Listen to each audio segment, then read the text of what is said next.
할렐루야, 할렐루야. 주일 3부 예배에 오신 여러분 진심으로 환영합니다. 온라인으로 들으시는 성도님도 진심으로 환영합니다.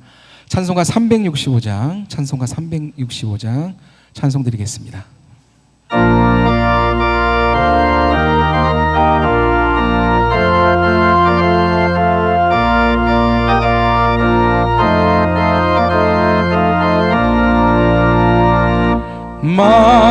마음속에 근심 있는 사람 주 예수 앞에 달려라. 슬픈 마음 있을 때라도 주 예수께 아뢰라. 주 예수 앞에 달려라. 주 우리의 친구니 무엇이나 근심하지 말고 주 예수께 아뢰라. 눈물 나며 깊은 한숨 쉴 때 주 예수 앞에 달려라. 은밀한 죄 내게 있더라도 주 예수께 아뢰라. 주 예수 앞에 달려라. 주 우리의 친구니 무엇이나 근심하지 말고 주 예수께 아뢰라. 괴로움과 두려움 있을 때 주 예수 앞에 달려라. 내일 일을 염려하지 말고 주 예수께 아뢰라. 주 예수 앞에 달려라. 주 우리의 친구니 무엇이나 근심하지 말고 주 예수께 아뢰라. 죽음 앞에 겁을 내는 자여 주 예수 앞에 달려라. 하늘나라 바라보는 자여 주 예수께 아뢰라. 주 예수 앞에 달려라. 주 우리의 친구니 무엇이나 근심하지 말고 4절입니다. 4절 찬양하겠습니다. 죽음 앞에 겁을 내는 자여 주 예수 앞에 달려라. 하늘나라 바라보는 자여 주 예수께 아뢰라. 주 예수 앞에 달려라. 주 우리의 친구니 무엇이나 근심하지 말고 주 예수께 아뢰라.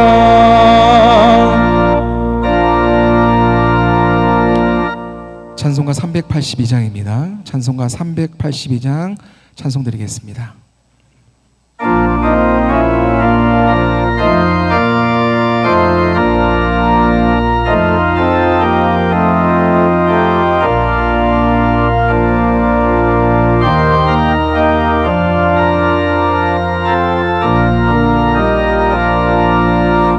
너 근심 걱정 말아라. 주 너를 지키리. 빛의 가리 주 너를 지키리. 주 너를 지키리.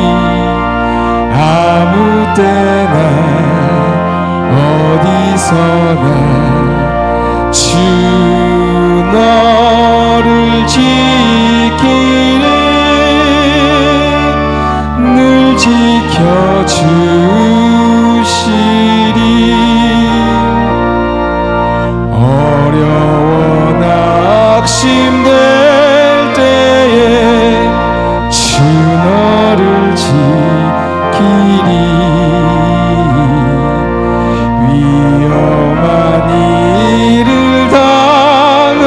때 주 너를 지키리 주 너를 지키리 아무 때나 어디서나 주 너를 지키리 늘 지켜주시리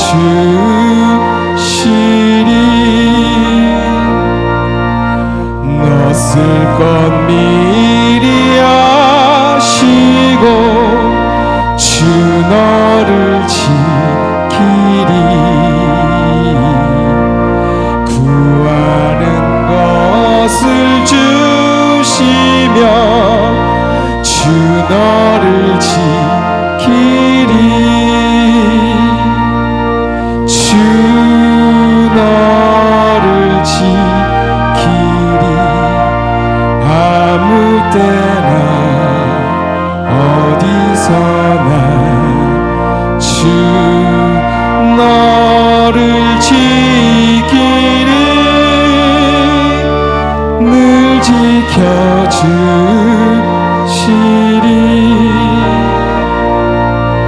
어려운 시험 당해도 주 너를 지키리 그 주의 품에 가라 주 너를 지키리 주 너를 지키리 아무 때나 어디서나 주 너를 지키리 늘 지켜주시리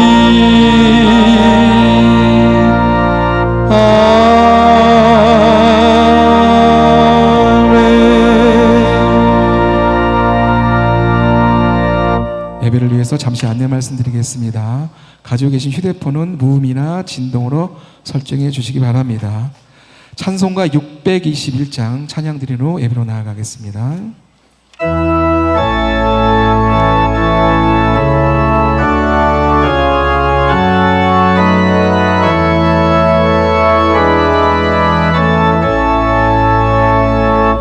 찬양하라 내 영혼아 찬양하라 내 영혼아 온 마음과 정성 다하여 주 찬양하라 경배하라 내 영혼아 경배하라 내 영혼아 온 마음과 정성 다하여 주 경배하라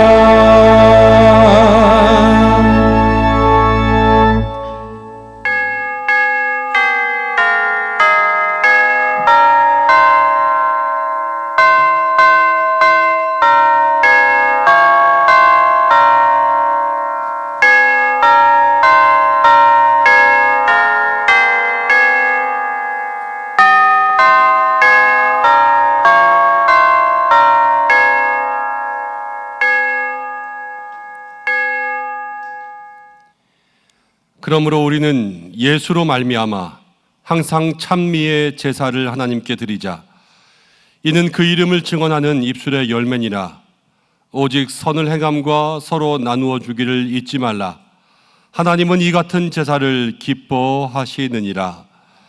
하나님은 영이시니 예배하는 자가 영과 진리로 예배할지니라.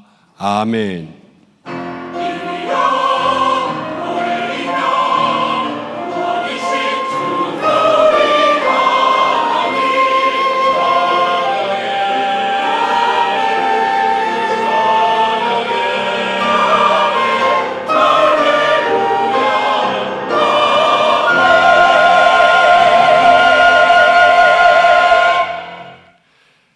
날마다 우리의 삶에 함께 하시며 성령의 임재로 모든 성도들의 마음에 평안 주시는 하나님 아버지, 그 선하심과 인자하심을 힘입어 예배합니다. 신들 중에 뛰어나시며 홀로 큰 일을 행하신 하나님만을 경배하오니 영광을 받아 주옵소서. 택하신 모든 백성들입니다. 어두움 권세 가운데 건져주시고 예수님을 영접하며 천국 백성 되게 하여 주옵소서. 믿음의 자녀로 살아가는 동안 하나님께서 지켜 보호하여 주시며 하나님께서 이 땅을 기업으로 주시는, 그래서 영원한 축복을 누리는 인생으로 살게 하여 주옵소서. 오늘 우리가 드리는 이 예배 가운데 응답하시길 소망하며 예수님의 이름으로 기원하옵나이다. 아멘. 다 함께 사도신경으로 신앙 고백 드립니다. 나는 전능하신 아버지 하나님 천지의 창조주를 믿습니다. 나는 그의 유일하신 아들 우리 주 예수 그리스도를 믿습니다. 그는 성령으로 잉태되어 동정녀 마리아에게서 나시고 본디오 빌라도에게 고난을 받아 십자가에 못 박혀 죽으시고 죽은 자 가운데서 다시 살아나셨으며 하늘에 오르시어 전능하신 아버지 하나님 우편에 앉아 계시다가 거기로부터 살아있는 자와 죽은 자를 심판하러 오십니다. 나는 성령을 믿으며 거룩한 공교회와 성도의 교제와 죄를 용서받는 것과 몸의 부활과 영생을 믿습니다. 아멘.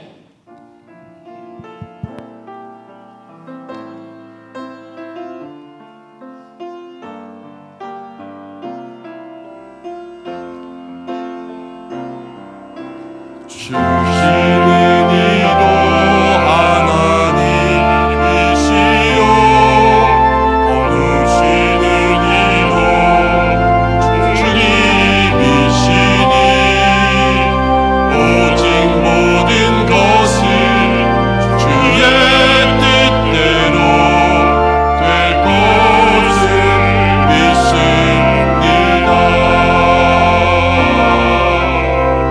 주께서 이 모든 것보다 선하시고 옳으시오니 오직 모든 것을 주 말씀대로 될 것을 믿습니다. 나는 언제나 십자가를 붙들리 나를 위해 죽으신 사랑, 그 귀한 사랑 앞에 오늘도 내 마음을 드립니다. 오늘도 내 마음을 드립니다. 언제나 주는 날 사랑하사 언제나 세상을 주시나니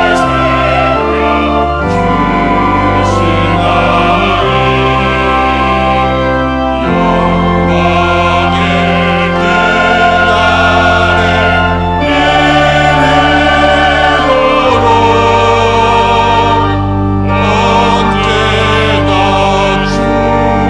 이르도록 언제나 주만 바라봅니다. 교독문 31번입니다. 시편 68편 말씀을 교독합니다. 하나님이 일어나시니 원수들은 흩어지며 주를 미워하는 자들은 주 앞에서 도망하리이다. 연기가 불려가듯이 그들을 몰아내소서. 불 앞에서 밀이 녹음같이 악인이 하나님 앞에서 망하게 하소서. 의인은 기뻐하여 하나님 앞에서 뛰놀며 기뻐하고 즐거워할지어다. 하나님께 노래하며 그의 이름을 찬양하라. 하늘을 타고 광야에 행하시던 이를 위하여 대로를 수축하라. 그의 이름은 여호와시니 그의 앞에서 뛰놀지어다. 그의 거룩한 처소에 계신 하나님은 고아의 아버지시며 과부의 재판장이시라. 하나님이 고독한 자들은 가족과 함께 살게 하시며 갇힌 자들은 이끌어내사 형통하게 하시느니라. 오직 거역하는 자들의 거처는 메마른 땅이로다. 하나님이여, 주께서 가난한 자를 위하여 주의 혜택을 준비하셨나이다. 아멘. 참회의 기도를 드리겠습니다. 한 주간의 삶을 돌아보시면서 하나님 앞에 부끄러운 죄의 모습들을 조용히 고백하며 기도하겠습니다.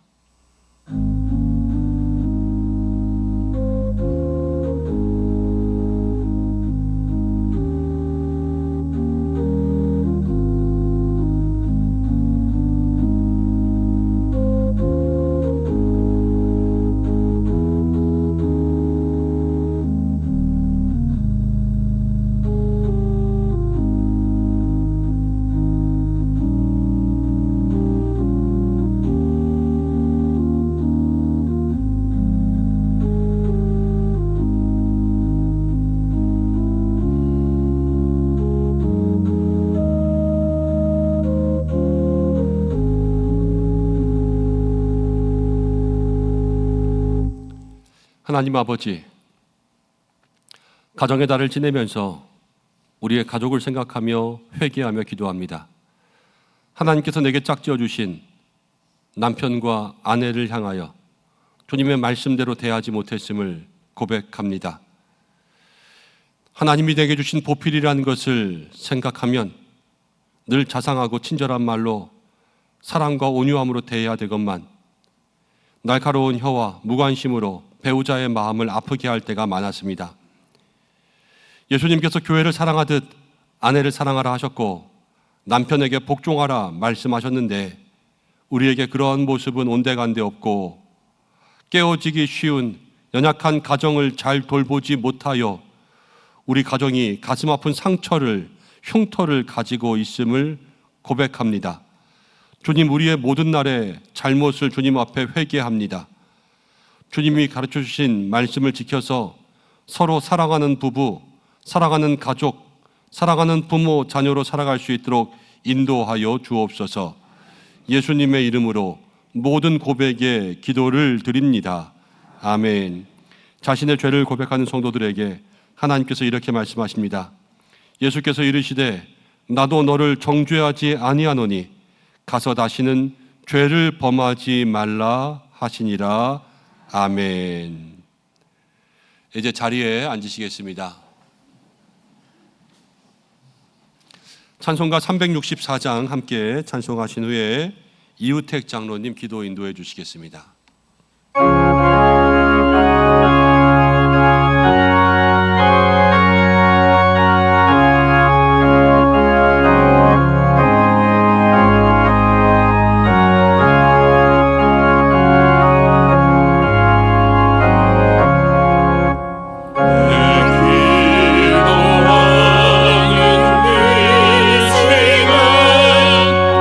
그때가 가장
사랑과 자비가 풍성하신 하나님, 복된 주일을 허락해 주심에 감사합니다. 지난 한 주간 세상의 거친 풍파 속에서도 저희를 눈동자처럼 지켜주시고 보호하셨다가 이 시간 기쁨으로 예배드리게 하시니 감사를 드립니다. 매 순간 주님께서는 우리의 작은 속삭임에도 응답하시고 피로를 채우시며 주의 길로 인도하시지만 우리는 순간의 욕심과 세상의 유혹 앞에서 흔들렸음을 주님 앞에 고백합니다. 이 시간 주의 보혈로 저희의 허물을 씻어주시고 다시금 하나님 중심의 삶으로 돌이키는 결단의 은혜를 허락하여 주시옵소서. 5월 가정의 달을 맞아 모든 가정의 주인이 주님이심을 고백합니다. 부모님의 마음을 기쁘게 해드리며 자녀들을 주의 훈계와 지혜로 양육하게 하옵소서.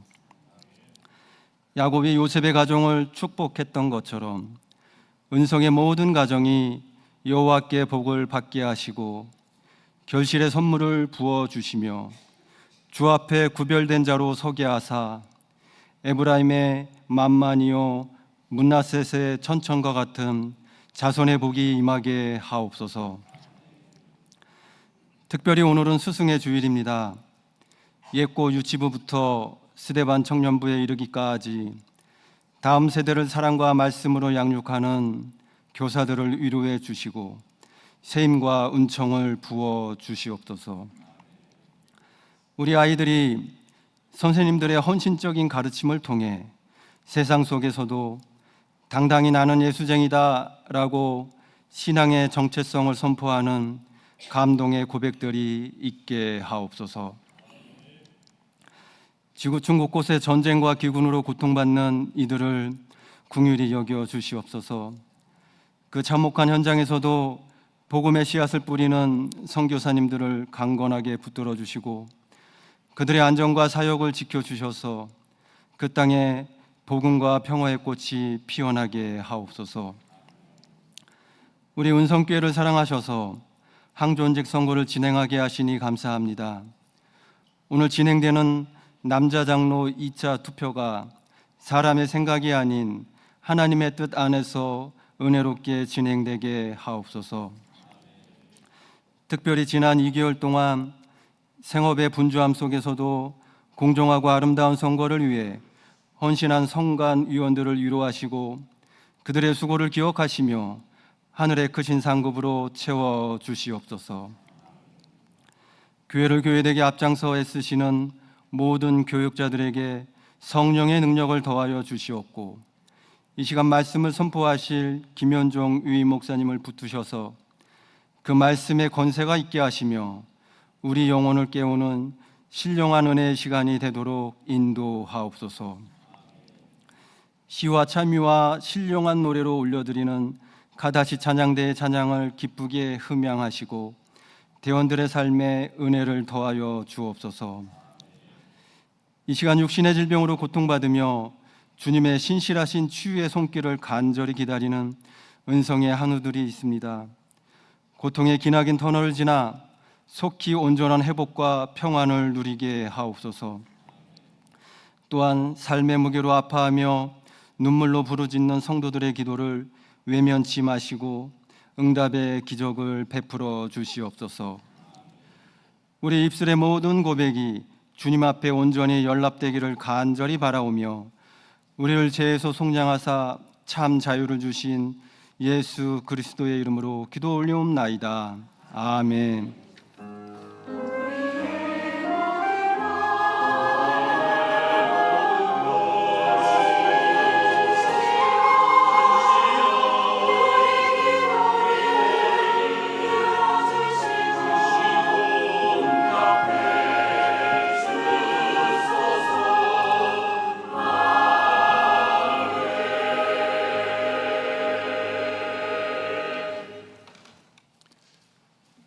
함께 말씀 보겠습니다. 오늘 주시는 하나님 말씀은 누가복음 15장입니다. 신약성경 122페이지 누가복음 15장 11절부터 32절까지 말씀입니다. 찾으셨나요? 네, 그럼 다 함께 읽어보겠습니다. 좀 길지만 함께 읽습니다. 시작. 또 이르시되 어떤 사람에게 두 아들이 있는데 그 둘째가 아버지에게 말하되 아버지여 재산 중에서 내게 돌아올 분깃을 내게 주소서 하는지라.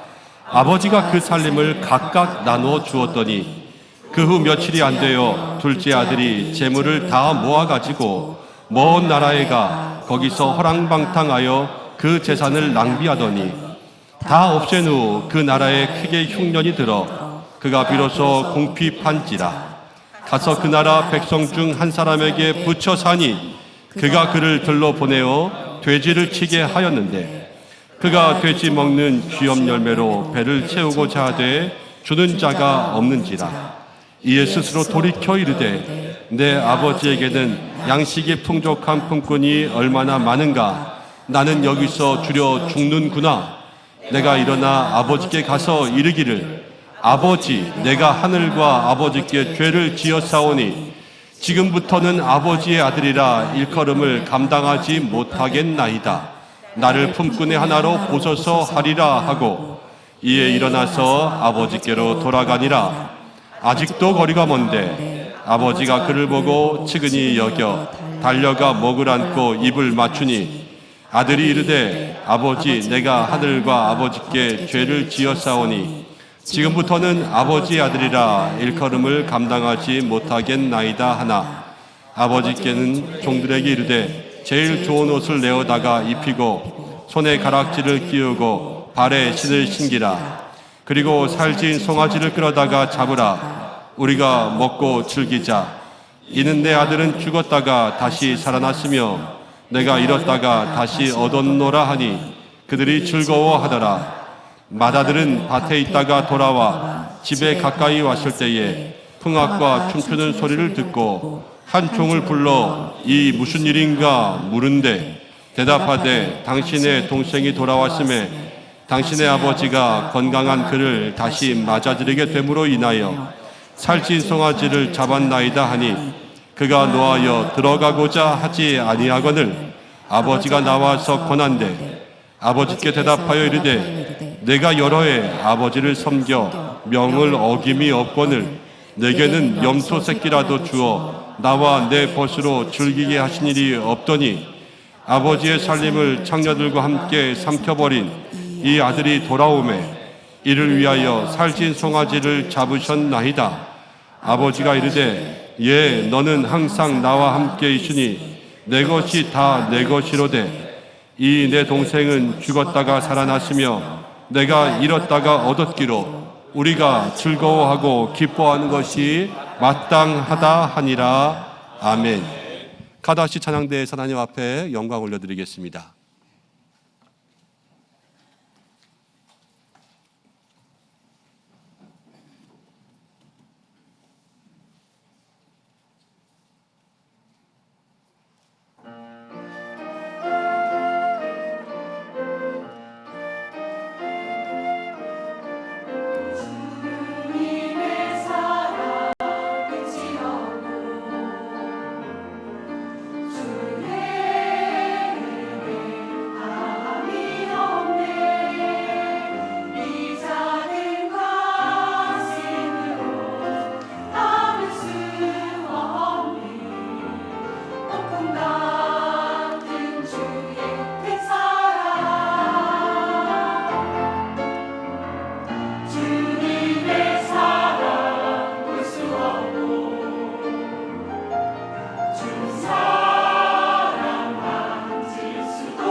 아멘. 하나님 앞에 영광의 박수 올려드리겠습니다. 아멘.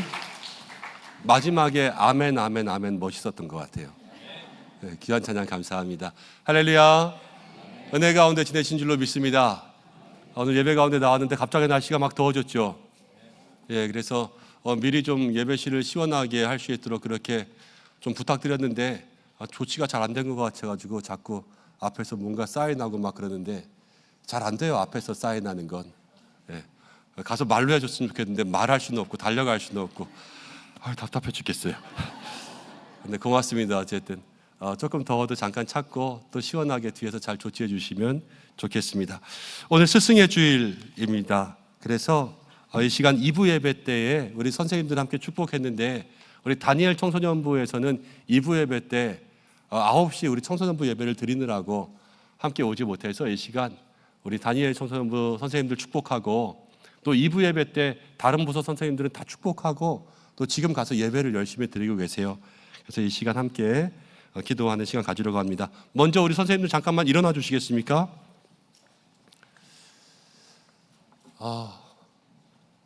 우리 아이들이 부모 없이 크지는 않죠. 다 누가 키워줍니다. 교회도 마찬가지입니다. 다음 세대가 그냥 크지 않죠. 누가 다 키워줍니다. 누구냐? 여기에 있는 선생님들이 다 그 역할들을 감당하십니다. 제일 중요한 자리에 계세요. 중2 맡고 있어요. 중3, 고1 이 사춘기 청소년들 맡고 있는데 우리 선생님들이 귀한 자리 가운데 헌신할 때 하나님께서 함께해 주실 줄로 믿습니다. 이 시간 함께 작은 선물 나누려고 하는데요. 다니엘 청소년부를 대표해서 우리 김양남 권사님, 또 스데반 청년부를 대표해서 유광명 집사님 오셨습니까? 네, 앞으로 잠깐 오시죠. 네.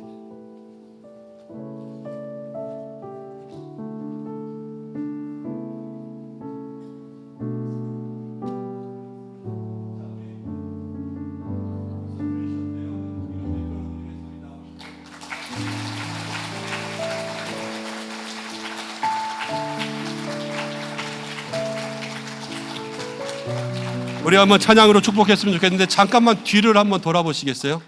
가능하신 분들은 날씬하면 가능하거든요. 우리 함께 손을 뻗어가지고 축복의 통로 찬양하고 기도해드리겠습니다.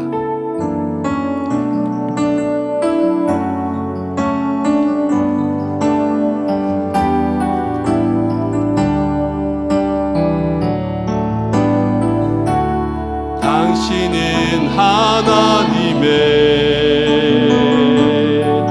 언약 안에 있는 축복의 통로,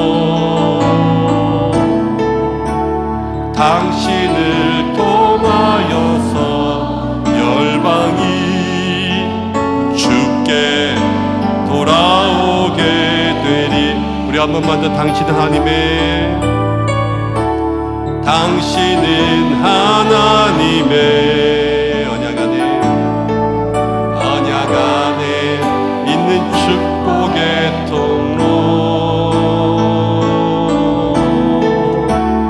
당신을 통하여서 열방이 주께 예배하게 되리. 제가 선체로 잠깐 기도하겠습니다. 하나님 아버지, 이 자리에 귀한 분들이 서 있습니다.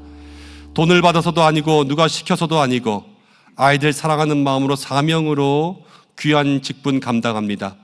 교회 안에 있는 모든 직분이 더 귀하고 덜 귀한 것이 없지만은 그래도 아이들 맡아서 양육하는 우리 선생님들 스승의 주의를 통하여서 두 손 들어 축복하오니 주여 이들과 함께하여 주옵소서. 선생님들의 고충을 기억합니다. 말씀을 준비하고 정성껏 준비했는데 아이들이 딴짓을 할 때에, 정말로 기도했는데 아이들이 오지 않았을 때에 내 말 한마디가 아이들에게 닿고 있는지조차 잘 알 수 없을 때에도, 그러나 우리 선생님들은 그 다음 주에도 또 나오시고 그 다음 주에도 또 나오십니다. 주님, 그 마음을 하나님이 아시는 줄 믿습니다. 모든 수고를 다 보았고 모든 기도를 다 들으셨사오니 이 시간 잘하였도다 칭찬하여 주시옵소서. 선생님들의 삶을 축복합니다. 공부하는 선생님들에게 지혜 주시고 일하는 선생님들에게 형통 주시고, 가정을 꾸리는 선생님들에게 평안 주시고, 몸이 약한 선생님들에게는 건강 주시옵소서. 아이들을 섬기는 헌신이 손해가 아니라 복을 주시는 통로가 되게 하여 주옵소서. 가르치면서 스스로 지치는 날도 있습니다. 그러나 엘리야를 어루만지신 것처럼 우리 선생님들을 일으켜 주옵소서. 가르치기 전에 먼저 예수님 만나는 선생님 되게 하시고, 말씀 전하는 모든 말씀이 자기의 고백이 되는 선생님 되게 하여 주옵소서. 아이들의 인생의 결정적인 순간에 여기 서 있는 선생님들의 얼굴이 생각나게 하시고, 아이들이 고민할 때에 선생님들이 조언해 준 말씀 한 구절이 떠오르게 하여 주옵소서. 이 선생님들에게 이 땅에 복을 주시고 하늘에 상급 주시고, 이제 교회 학교가 5월달 지나면 여름 수련회 사역들을 준비합니다. 선생님들에게 성령 충만 주시고 하나님 믿음으로 이 일들 감당하게 하여 주옵소서. 우리는 선생님들에게 우리의 자녀를 맡겼습니다. 우리의 선생님들이 쉬지 않고 자녀를 돌보며 기도하며 신방하시는 것 주님 아시지요? 저는 하나님께 우리 선생님들을 맡깁니다. 하나님께서 우리 선생님들을 축복하여 주시고 쉬지 않고 지켜보아여 주시옵소서. 예수 그리스도의 은혜와 하나님의 사랑과 성령의 충만함이 한 해 동안 함께하기를 간절히 축복하오며 예수님의 이름으로 기도드립니다. 아멘. 우리 박수로 함께 축복하겠습니다. 감사합니다.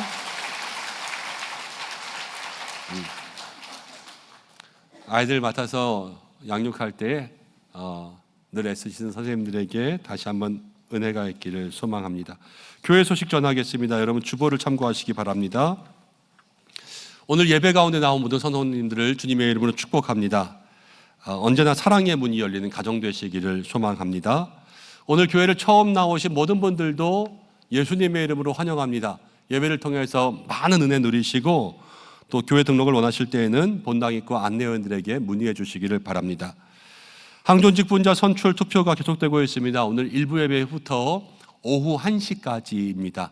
여러분들 꼭 투표해 주시고 개표 결과는 찬양 예배 후에 그리고 필요할 시에는 3차 투표가 진행될 수가 있습니다. 중요한 것은 남자 장로 후보자 2분을 우리가 선출해야 되는데 여러분 후보자가 3분이지만 그 중에서 2표는 꼭 여러분들이 찍어주시기를 바랍니다. 그래서 좋은 분들이 하나님의 은혜 가운데 선출되기를 기도해 주시면 좋겠습니다. 분과장 위원장 모임이 다음 주일에 있습니다. 우리 가정 말씀으로 하나되이라는 가정예배 캠페인 하고 있지요. 홈페이지 사무실 순서지 확인하셔서 가정예배 드리시고 또 가정예배 드린 모든 사진 콘텐츠의 내용들은 본당 뒤편에 붙어 있습니다. 함께 보시면서 응원하시고 기도해 주시면 좋겠습니다.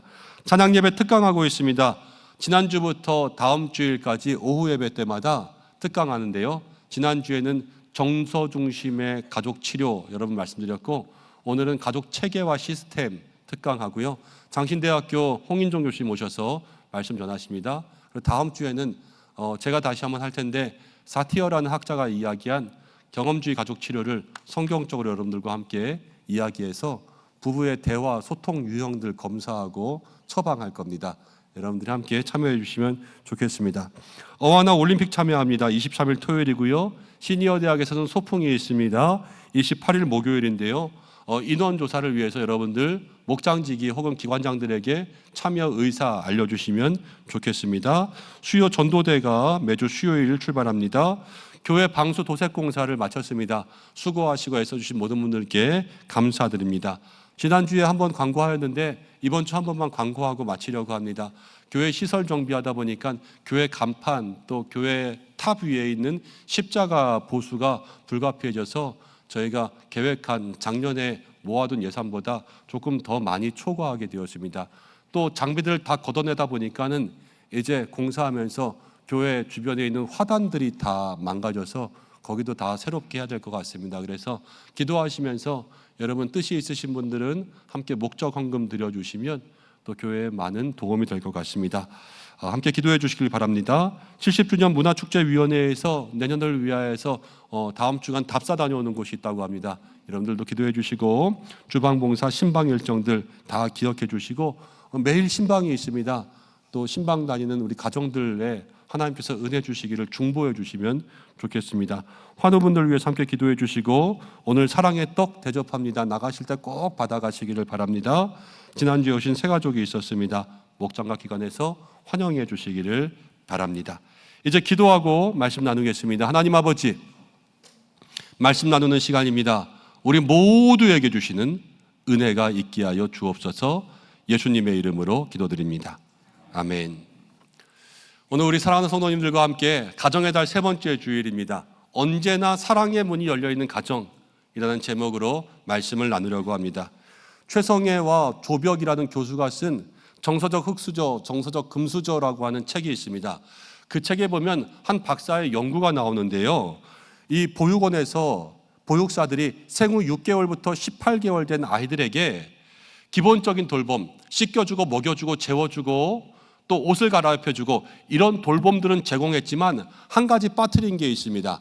안아주고 따뜻한 말을 해주고 눈을 맞춰주는 정서적인 돌봄은 빼버렸습니다. 그렇게 차단한 거죠. 어떤 결과가 일어났을까? 이 아이들에게 조금 지나서 변화가 생기기 시작했는데요. 결과가 너무 끔찍했습니다.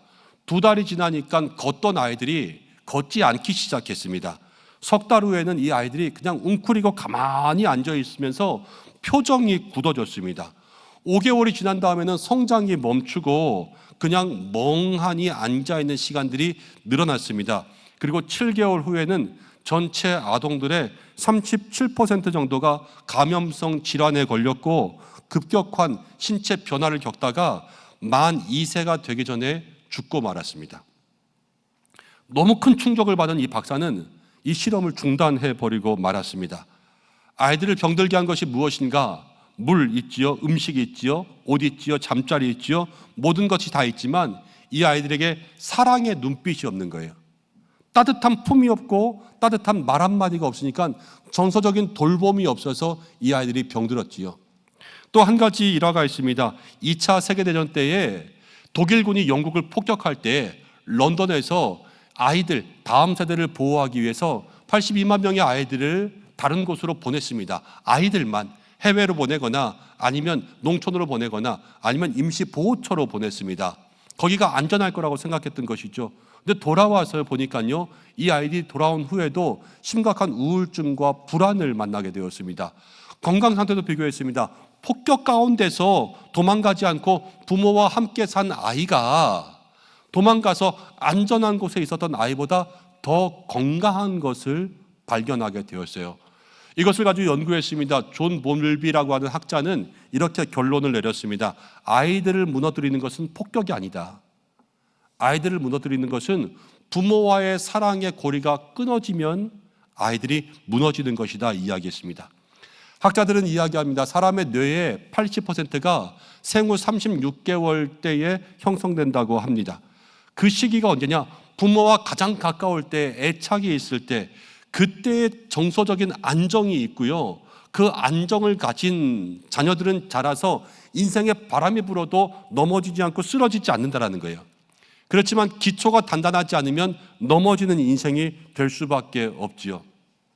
우리가 살아가다 보면 어떤 사람이 있는데요. 분명히 이기지도 못할 것 같은데 와서 덤빌 때가 있습니다.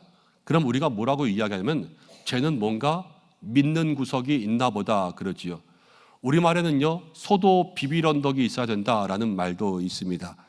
사람에게는요, 늘 믿는 구석이 있어야 되고 비빌 언덕이 있어야 됩니다. 그래야지 마음 가운데 불안함이 안정되는 거예요. 근데 자녀들에게는 어디가 믿는 구석입니까? 부모님이 믿는 구석이죠. 자녀들에게는 어머니, 아버지가 비빌 언덕이 되는 거예요. 거기서부터 안정감을 느끼는 거 아니겠습니까? 근데 아이들만 그런 것이 아니라 우리 모든 성인들에게도 똑같습니다.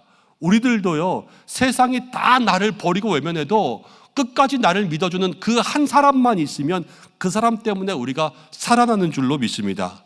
우리의 영혼이 거기서부터 회복되는 거예요. 근데 여러분, 우리를 마지막까지 믿어주시고 기다려주시는 분, 그분은 누구실까요? 하나님이시죠. 우리의 믿는 언덕, 비빌 언덕은요, 바로 하나님이신 겁니다. 그런데 오늘 성경이 말하는 것은 무엇이냐? 그 하나님의 사랑을 보여줄 수 있는 곳, 그것이 바로 가정이라는 얘기를 합니다. 오늘 본문은 탕자의 비유죠. 아들이 재산을 가지고 와서 다 써버렸습니다. 그래서 탕자입니다. 헤프게 써버렸어요. 근데 팀 켈러라는 학자는요, 이 본문에 대해서 그런 책을 썼습니다. 탕부 하나님. 탕부가 뭐냐? 아들은요, 재산을 다 써버렸지만 이 아버지는 사랑을 다 써버린다는 거예요. 그래서 탕자가 아니라 탕부의 얘기라는 것이죠. 오늘 이 본문 가운데 만나는 이 아버지가 바로 그 사랑의 아버지, 우리가 믿는 하나님이고요, 우리 가정이 배우고 따라가야 될 믿음의 모습이라는 겁니다. 오늘 이 말씀을 통해서 저와 여러분들의 가정 가운데 하나님 주시는 믿음의 교훈이 있기를 간절히 소망합니다. 12절 말씀부터 보면 둘째 아들이 아버지에게 자기의 재산 상속을 달라고 합니다. 우리는 이 말 들으면 그냥 돈 욕심 나나 보다 이렇게 생각할 수 있겠지만, 그 당시 유대 사회에 있어서 아버지가 죽기 전에 상속을 달라는 것은 아버지 돌아가셨으면 좋겠네요 하는 말과 똑같이 들리는 겁니다. 여러분들이 그 말을 들었으면 여러분들은 돈 주겠습니까? 안 주겠습니까? 안 주죠. 요즘 유행하는 말 있잖아요. 죽을 때까지 재산 주지 말라고. 이 아버지도 화가 났을 거예요. 마음이 욱했을지도 모릅니다. 그렇지만 이 아버지는 어떻게 했냐? 오늘 말씀 가운데 보니까 아들들에게 그 살림을 각각 나누어 주었습니다. 막지 않고 그냥 달라는 대로 준 거예요. 아니, 아버지가 자식이 말이야, 이거 가지고 가면 잘못될 줄 알 텐데 이거를 주면 잘한 거냐 못한 거냐, 여러분 그 생각 해보셨습니까? 잘한 거예요 못한 거예요? 잘 모르겠죠. 그런데 이 아버지는요, 우리에게 누구를 보여줍니까? 하나님을 보여주는 거예요. 그렇기 때문에 이 아버지가 한 행동은요, 잘못했다고는 해석할 수가 없지요. 그럼 다 잘했냐? 우리도 자식이 달라 그러면 다 줘야 되냐? 여러분, 그거는 또 다른 이야기입니다. 왜냐? 일단은요, 이 아버지는 하나님이시기 때문에 하나님은요, 모든 것을 다 알고 계세요. 이후에 일어날 모든 일까지 다 알고 계시기 때문에 우리가 하나님처럼 똑같이 그렇게 판단을 내릴 수는 없다는 것을 인정해야 됩니다. 그럼 우리 어떻게 되냐? 모든 자녀들을 대하며 결정할 때에 우리들에게는 뭐가 있어야 되냐? 하나님 주시는 지혜가 있어야 돼요. 그 지혜 가지고 아이들에게, 자녀들에게 응답할 수 있도록 먼저 기도하는 영적 부모들 되시기를 바랍니다. 그러면서 말씀이 우리에게 또 하나 떠오르게 하는 것이 있는데, 전도서 3장 5절의 말씀에 이런 말씀이 있습니다. 돌을 던질 때가 있고 거둘 때가 있으며 안을 때가 있고 안는 일을 멀리할 때가 있다. 이 말은 무슨 말이냐? 자녀들을요, 안을 때가 있고요, 안는 것을 놓아야 될 때가 있다는 거예요. 하나님 그것을 보여주시는 거예요. 이제 놓아주시는 거죠. 여러분, 허용이라는 것이 있고 방치라는 것이 있습니다.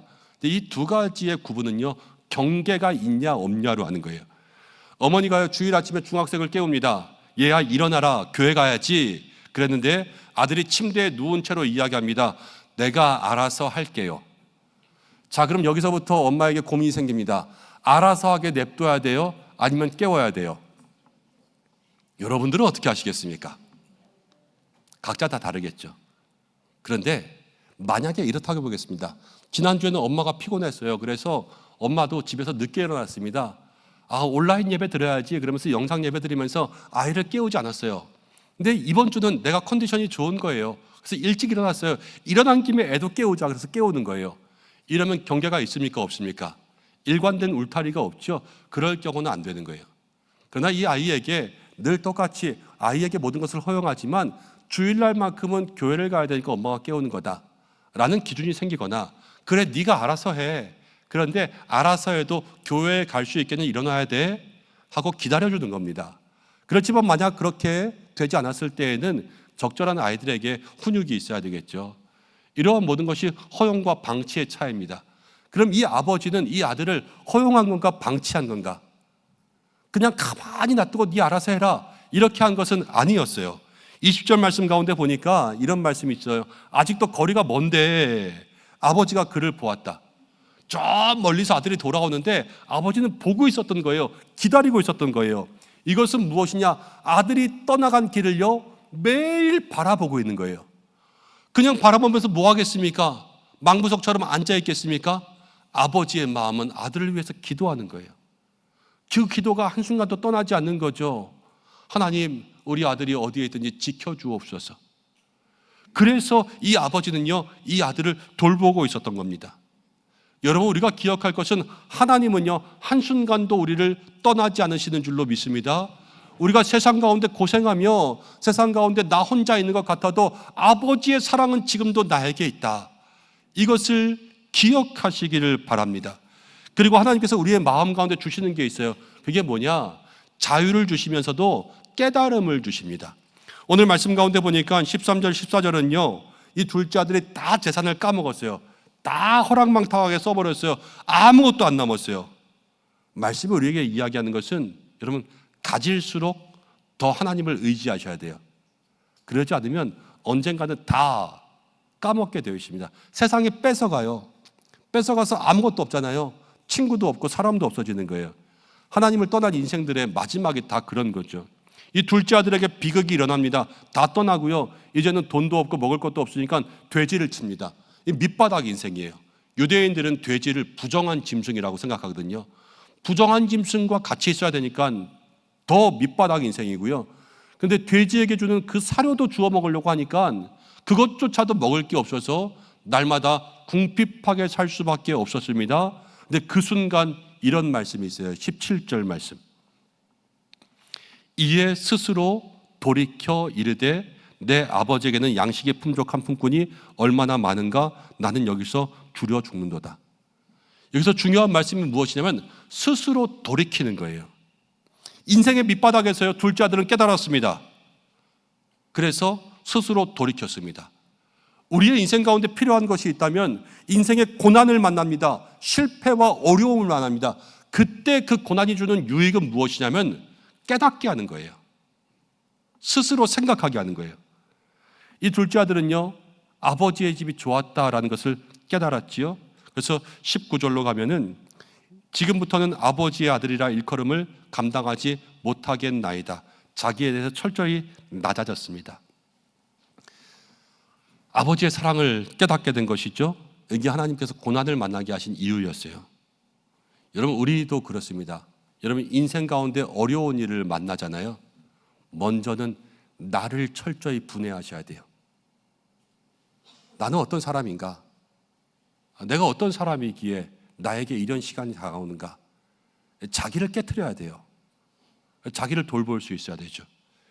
그리고 그 앞에서 지금까지 이렇게 부족한 자임에도 불구하고 하나님께서 허락하신 은혜 앞에 겸손해져야 돼요. 그래야 다시금 그 사랑을 찾습니다. 이 말씀 가운데 중요한 것은 무엇이냐면 아들이 아버지께 돌아간 거예요. 이게 제일 다행인 거예요. 사람들은요, 자기를 비관하고요, 부끄러운 실수를 하잖아요. 대개 어떻게 결정을 내리냐면 거기서 떠납니다. 돌아온 사람이 별로 없어요. 마음에 시험과 상처가 있으면요, 문을 닫고 나가지요. 문을 닫고 들어오는 사람이 없어요.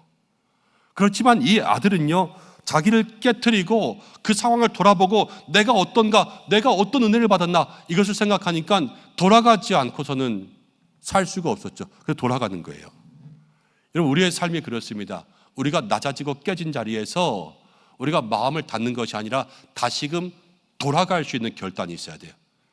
돌아갈 수 있는 곳이 있어요. 그게 바로 우리의 영적인 안전기지고 그게 교회고 가정인 줄로 믿습니다. 하나님께서 가정 가운데 주시는 메시지가 무엇이냐면 한번 따라해 보겠습니다. 우리 가정이 사랑의 안식처가 됩시다. 그렇습니다. 가정이 안식처가 되고 가정이 비빌 언덕이 돼야 돼요. 직장에서 힘든 일이 생겼습니다. 남편이. 자기 성찰도 중요하죠. 나는 왜 이렇게 일하나 중요하지만 어디 가서 위로를 받아야 하지 않겠어요. 그런데 집에 가면 집에서 나 이런 일이 있었어 그러면 아유 밖에서 일도 못하냐? 이러면 집에 가고 싶겠습니까? 그러니까 밖에서 술 한잔 마시는 거예요. 친구들과 술 한잔 마시고 거기서 이러쿵 저러쿵 얘기하다가 집에 가면 어떻게 돼요? 그냥 양말 벗고 자는 거죠. 그리고 다시 나가는 거예요. 위로가 없는 거죠. 그건 안식처가 아닌 거예요. 자녀를 생각해 보십시오. 자녀들에게도 똑같지요. 학교에서 시험을 봤는데 시험을 망쳤어요. 그러면 위로를 받아야 되겠지요. 집에 가면 엄마가 뭐라고 합니까? 너는 공부도 못하냐? 너 누굴 닮아서 그래? 이렇게 얘기하지 않습니까? 그럼 위로가 되겠어요? 위로가 안 되니까 어디 갑니까? 애들 PC방 가고 놀러 가죠. 거기서 아이들의 마음에 위로가 생기는 거예요. 여러분, 그러나 오늘 말씀이 이야기하는 것은 돌아갈 곳이 있어야 돼요. 그리고 돌아갈 곳은 우리의 집이 되어야 된다는 것입니다. 우리의 가정은 어떠한가? 자녀가 실수하고 왔을 때 부모가 그냥 안아주고 있는가? 배우자가 무엇인가 실패했을 때 가정에 와서 위로를 받을 수 있는 것인가? 우리 가족은 어떠한 기대와 조건이 없이 서로를 안아주고 있는가? 오늘 우리 가정이 사랑의 안식처가 될 수 있는 그러한 가정 되기를 소망합니다. 그러면서 둘째 아들의 모습을 다시 한번 보면 18절 19절에 이렇게 나옵니다. 내가 일어나서 아버지께 가자. 아버지께 가자. 그래서 용기를 내서 돌아가는 거예요. 근데 20절 가운데 보면 빛나는 한 구절이 나옵니다. 이에 일어나서 아버지께로 돌아가니라.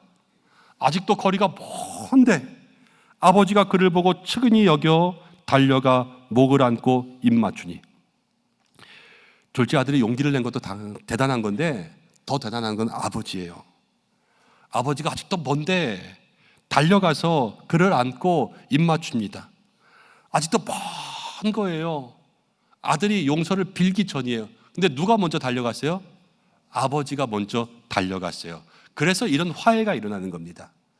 이게 우리 가정이 기억해야 될 두 번째 모습인데요. 한 번 더 따라하겠습니다. 사랑의 문을 먼저 열어줍시다. 사랑의 문을 먼저 열어주는 가정이 돼야 된다는 겁니다. 우리는 자녀들이 이거 해주세요, 저거 해주세요. 그러면 이렇게 이야기합니다. 너 하는 거 봐서. 그렇죠? 그리고 하는 거 가만히 보다가 잘못하는 거 있으면 너 그렇게 하면 저번에 그거 안 해줄 거야. 이런 말 합니까, 안 합니까? 다 그런 말 할 거예요. 그렇지만 탕부 하나님, 이 아버지는요, 자녀에게 물어보지 않아요. 그냥 먼저 가서 안아주는 거예요. 아들을 보자마자 측은히 여겨요. 측은히 여긴다는 것은 가슴이 터질 듯이 사랑하는 거예요. 그래서 달려갑니다. 그 당시 유대인들의 어른들은요, 옷이 길잖아요. 달려가지 않아요. 그렇지만 그 바지 같은 치마를 걷고 이제 다 달려가서 체면을 불구하고 아이에게 뛰어가는 겁니다. 가가지고 말씀 가운데 보니까 끌어안았어요. 목을 안고 막 입 맞췄어요. 입을 몇 번 맞췄을 것 같아요? 한 번 맞췄겠어요? 수없이 뽀뽀했겠죠. 쓰다듬고 뽀뽀하고 입 맞추고 계속 끌어안고 쓰다듬고. 그게 아버지의 사랑이었던 거예요. 여러분, 언제 자녀들에게 그렇게 해보셨어요? 3살, 4살, 5살? 이때까지는 그래 봤을 것 같아요. 그런데 이 다 큰 아들 안고 끌어안고 입 맞추고 뽀뽀하고. 아들은 어떻게 했어요? 아버지 왜 그러세요? 아버지 적당히 하세요. 그렇지만 이 아버지는 그러지 않았어요. 안고 끌어안고 쓰다듬고 입 맞추고 뽀뽀하고 또 뽀뽀하고 또 뽀뽀하고. 여러분, 그렇게 이 아들에게 마음의 문을 열었던 겁니다. 오늘 집에 가시거든 다 큰 아이들이라도 여러분 꼭 안아주고 한번 입 맞춰주시기를 바랍니다. 많이 해주세요. 왜 이러냐고. 잠깐만 참으라고. 쓰다듬고 안아주고 뽀뽀해주고 입 맞추고 끌어안고. 여러분, 그럴 수 있는 가정 되었으면 참 좋겠다 싶습니다. 근데 오늘 이 장면이 어떻게 일어나냐? 다른 게 아니에요. 아버지가 먼저 마음의 문을 열어준 거예요. 사랑하는 여러분, 오늘 이 말씀을 통하여서 여러분들이 먼저 모든 가족들을 향하여서 먼저 마음의 문을 열 수 있는 성도들 되시기를 주님의 이름으로 축복합니다. 하는 거 봐서 하지 마시고요. 뭐 해주면 하겠다 하지 마시고 먼저 여는 거예요. 그리고 아버지가 종들에게 이렇게 이야기합니다. 22절입니다. 아버지는 종들에게 이르되 제일 좋은 옷을 내어다가 입히고 손에 가락지를 끼고 발에 신을 신기라. 이 세 가지가요, 아주 중요한 의미고요. 지금도 필요합니다. 좋은 옷을 입히는 것은 이제 종의 옷을 입고 왔어요. 돼지치다가 이것을 다시 회복시켜서 아들 되게 만드는 거고요. 가락지를 끼운다라는 것은 내 아들이니까 종들아, 이 아들의 말을 들으라, 권위를 회복시키는 거예요. 그리고 신을 신긴다라는 것은 신을 신고 있는 사람은 주인이에요. 사람들이 다 보고 알 수 있게 하는 겁니다. 가정에서 아버지가 잘못한 일이 있다고 해보겠습니다. 부인이 어떻게 하냐? 찬바람이 쌩쌩 붑니다. 당신 때문에 이렇게 된 거 아니냐고. 그렇게 오래 있잖아요. 아이들도요, 뭐라고 생각하냐면 아빠 때문에 그렇게 됐다고 생각합니다. 그러면 남편과 아버지는요, 그 가정에서 설 자리를 잃어버려요. 근데 오늘 이 말씀을 통해서 여러분, 남편들에게, 아버지들에게 혹시 실수한 가족이 있어도 그에게 옷을 입혀주라는 거예요. 인정해주라는 거예요. 그 자리를 다시. 남편은 남편이고요, 아버지는 아버지예요. 실수는 실수지요. 그렇지만 그것 때문에 남편의 자리, 아버지에서 내려오는 것이 아니라 그 자리에 앉혀줘야 돼요. 그리고 권위가 있습니다. 우리 어떻게 하는지 아세요? 무엇인가 남편이 실수하잖아요. 그럼 그 다음에 똑같은 일 할 때 당신 이번에는 말 한마디도 꺼낼 생각하지 마. 그냥 조용히 빠져있어. 내가 알아서 할게. 이렇게 이야기해요. 왜냐? 전에 실수했으니까요. 그렇지만 손에 가락지를 끼워주라는 거예요. 권위를 다시 줘야 돼요. 저번에 당신이 이렇게 했지만 이번에는 당신이 해줘. 더 잘해줘. 그때 기억했지? 알지? 그러니까 잘할 거야. 나는 그냥 당신이 결정하는 데 따라갈게. 이게 그 권위를 세워주는 거예요. 그리고 신을 신긴다라는 것은 그 남편이 때로는 그 가장이 실패한 건 알지만 사람들 앞에서는 인정해 주는 거예요. 그래도 이 남편이 우리 집의 가장이다. 우리는 이 아빠만 믿는다. 우리는 이 남편만 믿는다라는 것을 공개적인 모든 자리 가운데 인정해 주는 거예요. 그것이 있을 때 이 가정의 회복이 일어납니다. 그러면서 아버지가 어떻게 했냐면 24절 가면서 살찐 송아지 잡고요, 잔치했어요. 사람들 앞에서 다 기쁘게 이 실수 가운데 실수를 책망하지 않고 오히려 살려준 거예요. 그러니까 이 아들의 마음이 어떻겠어요? 이 아이들의 마음이 그렇게 감동이 되지 않겠습니까? 여러분, 가정은 그런 거예요. 실수를 가지고 왔을 때에 그 실수 때문에 부끄러운 마음이 드는 게 아니라 실수하고 왔을 때도 감동이 드는 곳이 돼야지 그것이 하나님께서 바라보시는 믿음의 가정이라는 겁니다. 가끔 드라마 보잖아요. 영화 보잖아요. 사고치고 온 자식이 있습니다. 그런데 부모가 사고친 거 다 알아요. 얼굴만 보면. 그렇지만 아무 말 하지 않아요. 똑딱똑딱 그래서 상 딱 차려주면서 밥은 먹었냐? 밥은 먹고 다니냐? 이 말 한마디 하면서 우걱우걱 그렇게 밥 먹는 그런 모습을 보면 마음 가운데 감동이 시작되잖아요. 가정은 그런 곳이 되어야 된다는 거예요. 사랑하는 여러분, 사랑이 먼저고 따지는 건 나중입니다. 근데 우리 반대로 살아요. 먼저 따지고 괜찮으면 사랑하잖아요. 그렇지만 가족은 거꾸로 하는 거예요. 사랑이 먼저고 따지는 건 나중이다.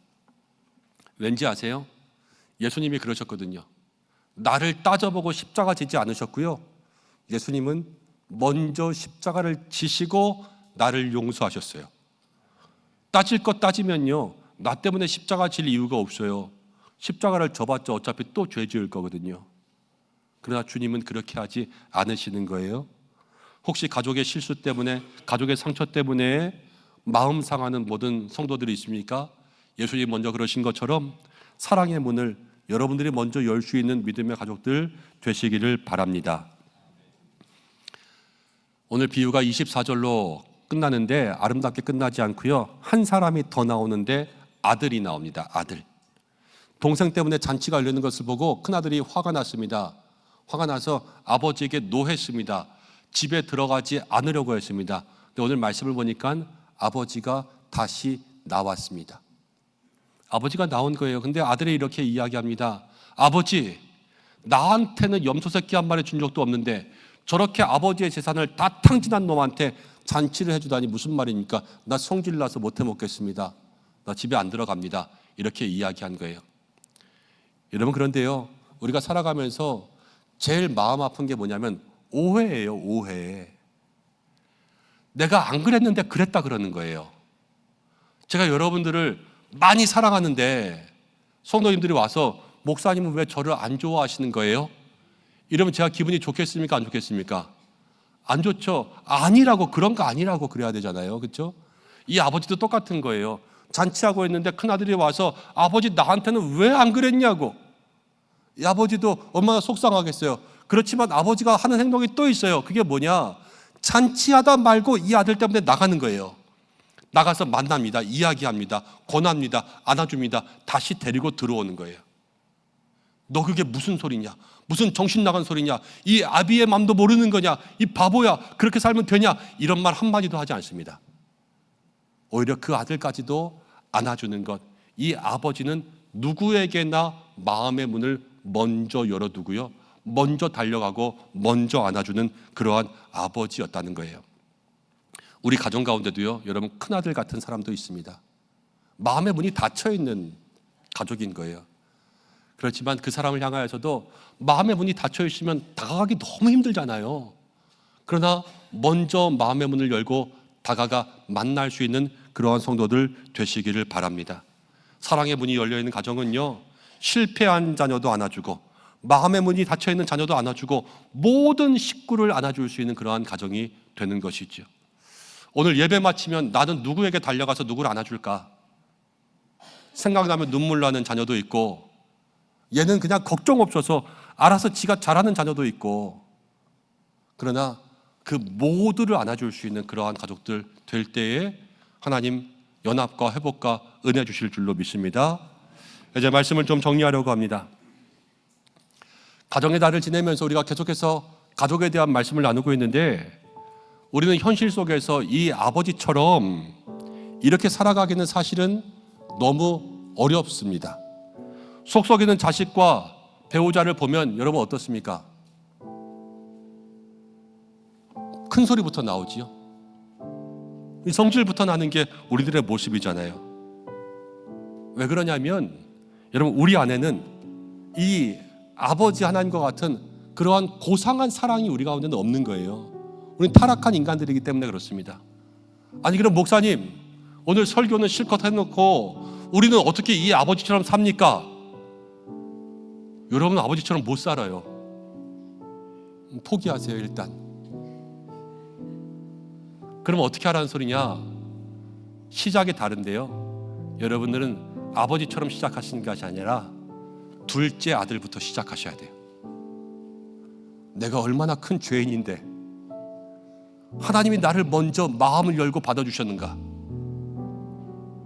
내가 날마다 아버지를 떠나서 내 마음대로 살아가고 있었는데 하나님 나에게 먼저 문을 열어주시고 나를 사랑하시고 나를 용서하시고 나를 품어주고 계시는구나.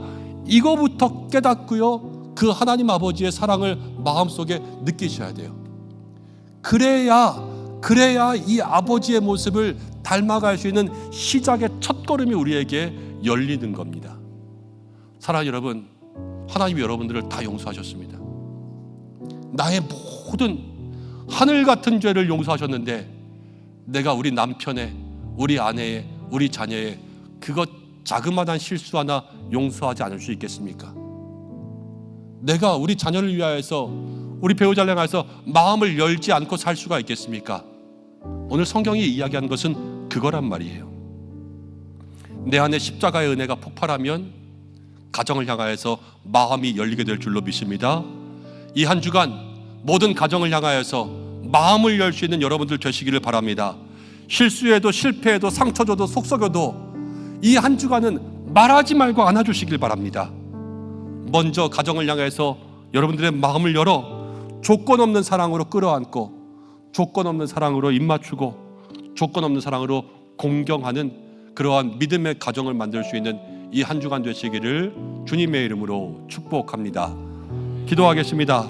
말씀 붙들고 기도할 때에 하나님, 우리 가정 가운데 먼저 사랑의 문이 열리게 하여 주옵소서.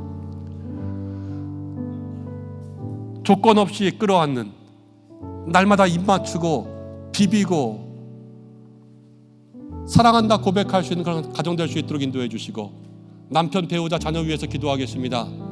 실수해도 집이 가장 먼저 생각나는 그러한 가족들 되게 해달라고, 안전한 안식처 되게 해달라고 이 시간 잠시 기도하겠습니다. 하나님,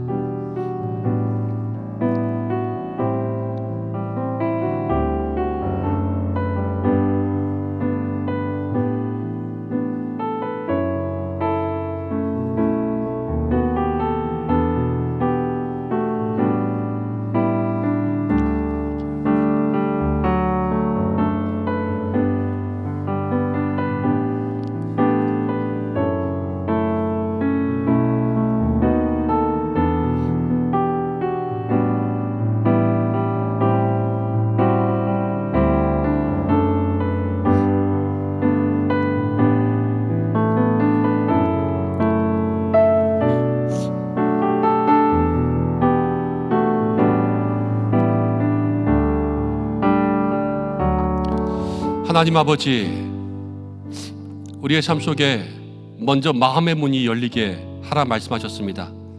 나를 향해 마음의 문을 열어주신 예수님 생각하며 우리도 실수한 가족, 실패한 가족, 상처가 있는 가족을 향하여서 내가 먼저 말씀 들었으니 마음 열고 다가갈 수 있는 5월 가정의 달 사랑하는 가족들에게 인도하여 주옵소서.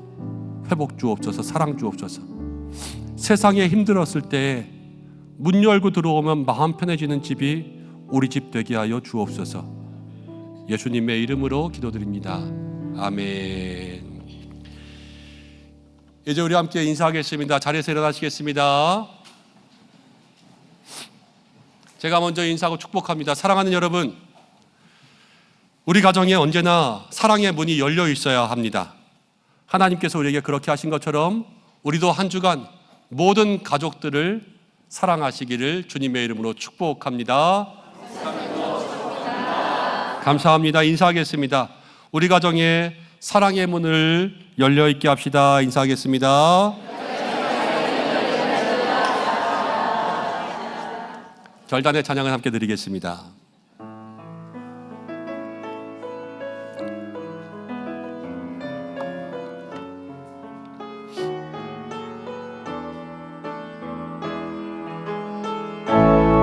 주님 나를 부르시니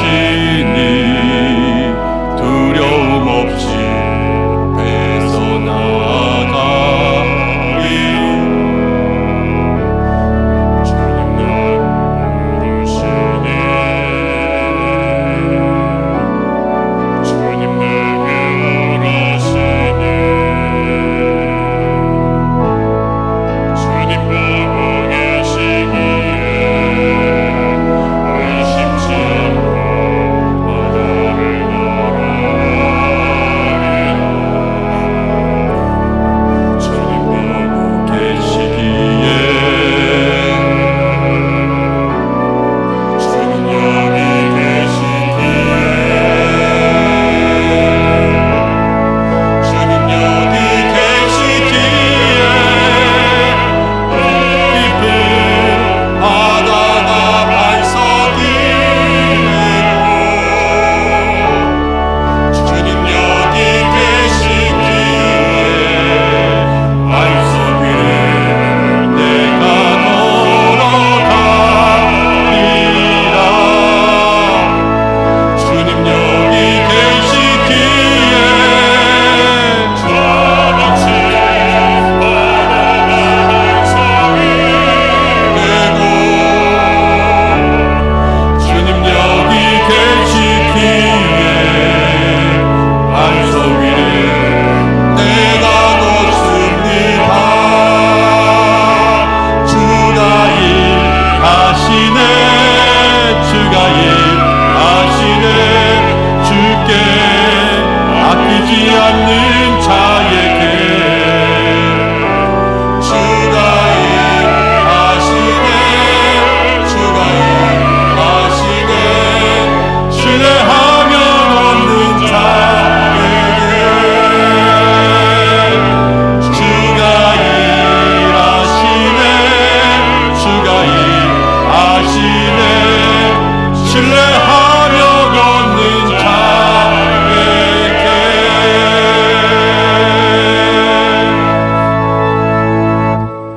기도하겠습니다. 우리에게 사랑의 문을 열어두시는 하나님, 오늘 이 예배를 통하여서 하나님께서 열어두신 그 문에 나아가 주님 만나는 아들들 되게 하여 주시고 우리도 나아가 그 사랑으로 우리 모든 가족을 품을 수 있는 힘을 얻게 인도하여 주옵소서. 주님 앞에 귀한 예물 드립니다. 몸과 마음, 시간, 정성 들여 싸우니 주께서 받아 주시옵소서. 우리 가정의 물질에 은혜를 더하시되 하나님, 물질이 사막처럼 마른 곳에 강 같은 하나님의 은혜가 흐르게 하여 주시고 막힌 곳, 묶인 곳 풀어지게 인도하여 주시고 하늘의 풍족한 은혜가 가정의 모든 창고들마다 채워지게 하여 주옵소서. 스승의 주일 맞이하여서 우리 선생님들 축복하오니 모든 수고와 고생을 주께서 기억하여 주시고 5월 가정의 달을 통하여서 우리의 모든 가정이 영적 안식처 되게 하여 주시고 마음의 문이 열려 늘 따뜻하게 안아주는 부모가 되게 하여 주시고 서로를 고치려 하기보다는 있는 그대로 받아주는 부부가 되게 하여 주옵소서. 세상을 살아갈 때에 영적 권세를 더하여 주시고 일터와 생업 위에 안전과 풍요를 주시옵소서. 오늘 항존직들을 세우는 선출 선거가 은혜 가운데 진행되게 하여 주시고 이 선거를 통해 교회가 하나 되게 하시고 마음 상하는 일 없게 혹여 마음 상한 성도들이 있다면 주께서 갑절의 은혜를 더하여 주시옵소서. 연약한 환우들에게 능력의 손으로 안수하여 주시고 교회 학교 자녀들이 주님 만나게 하시고 하나님 다음 세대가 위기라고 합니다. 그러나 우리 은성교회는 돌파구를 찾게 인도하여 주시옵소서. 온 마음 다해 교회 섬기는 모든 일꾼들을 기쁘게 하시고 한국교회 선교지 전쟁의 포탄 가운데 신음하고 있는 저 땅에 평화를 더하여 주시고 다시 오실 주님 소망하며 마라나타 승리하는 신앙 되게 하여 주옵소서. 이제는 우리 주 예수 그리스도의 은혜와 하나님의 사랑하심과 성령의 인도 교통하심이 사랑의 문을 먼저 열고 안아주는 품어주는 믿음의 가정 만들기를 소망하는, 그래서 기도하는 우리 은성의 모든 성도들과 가정과 교회와 나라와 모든 선교지 세계 모든 민족 위에 모든 환우들 위에 항존직 선출 선거 위에 항상 함께 하시기를 간절히 축원하옵나이다. 아멘.